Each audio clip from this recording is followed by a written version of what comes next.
Pwedeng malaman kung bakit mo ako kinidnap? Teka na, bakit parang ang dami mong alam tungkol sa akin?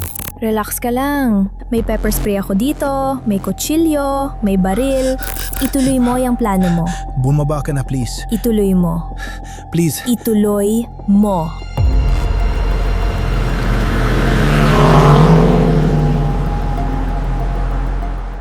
Hoy, kanina ka pa walang imik dyan. So, ano nang plano? Hindi ba dapat ikaw ang tanungin ko, anong plano mo sa akin? Bakit ako? Ikaw itong kidnapper. Ikaw ba talaga ang nakidnap dito? O ako? Ganito na lang, isipin mo na lang, tulog pa rin ako dito. Saan mo ba ako planong dalhin? Yung totoo, ilalak sana kita sa bodega dun sa inuupahan ko. Uy, exciting yan! Pero hindi na ako magtataka kung makalabas ka lang dun ng walang kahirap-hirap. Subukan muna natin. Malay mo, mahirapan ako.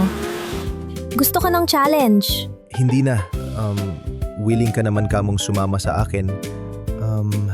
Dun ka na lang sa kwarto ko. Tabi tayo matutulog?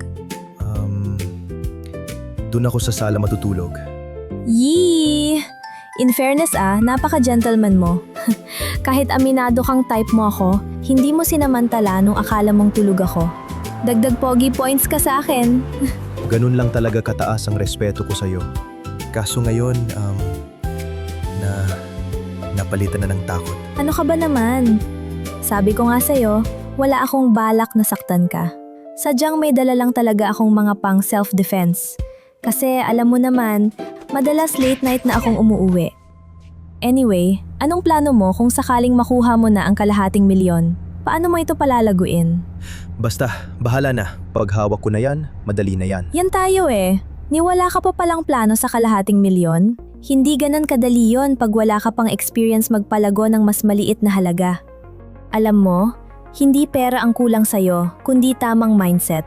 Mas inuna mo kasi ang kayabangan kaysa mag-ipon. Kita mo, pwede ka namang kumuha ng second-hand na kotse. O kaya nagmotor ka na lang muna sana, pero ito pa talaga ang napili mo? Maliban na lang kung plano mong maging Grab o Lalamove driver. Otherwise, liability ang pagkuha mo ng kotse, hindi asset. Aware ka naman siguro na bumababa ang value nito habang naluluma. Kaya ko namang hulugan ito.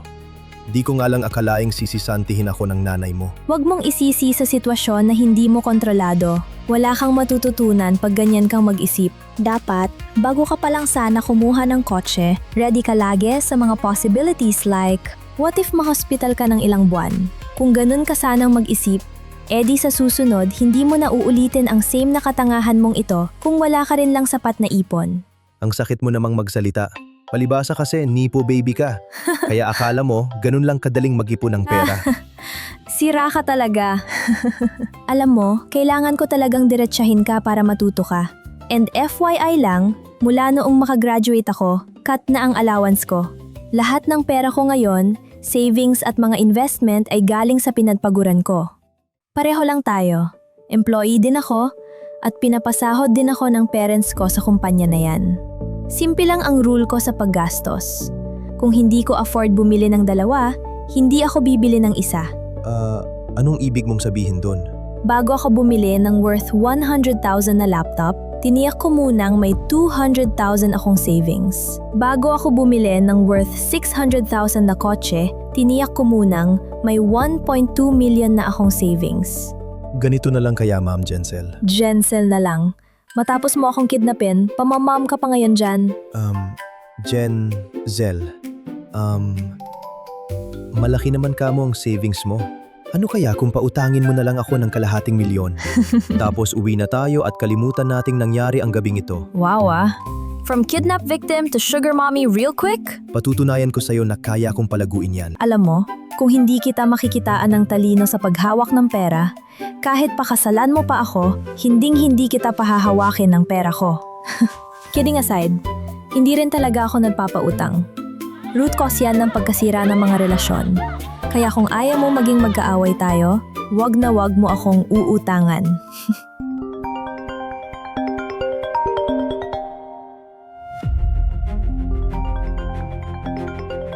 Si Mami, tumatawag. Sagutin mo. Ha? Bakit ako? Alangan namang ako, ikaw ang kidnapper dito. Ikaw na, sagutin mo. Anong ina-expect mong sasabihin ko? Okay lang ako? Paano ka pa makakahirit ng ransom? Teka lang. Tulungan mo ako. Anong sasabihin ko? Pati ba naman script mo, ituturo ko pa sa'yo? Teka. Nag-iisip ako. Dali na, sagutin mo na. Teka lang. Sa lahat ng kidnapper, ikaw lang tong unprepared. Wait lang kasi. I-accept call ko na ha? Wag. Teka lang kasi. Nag-iisip pa ako. Oops, dead battery.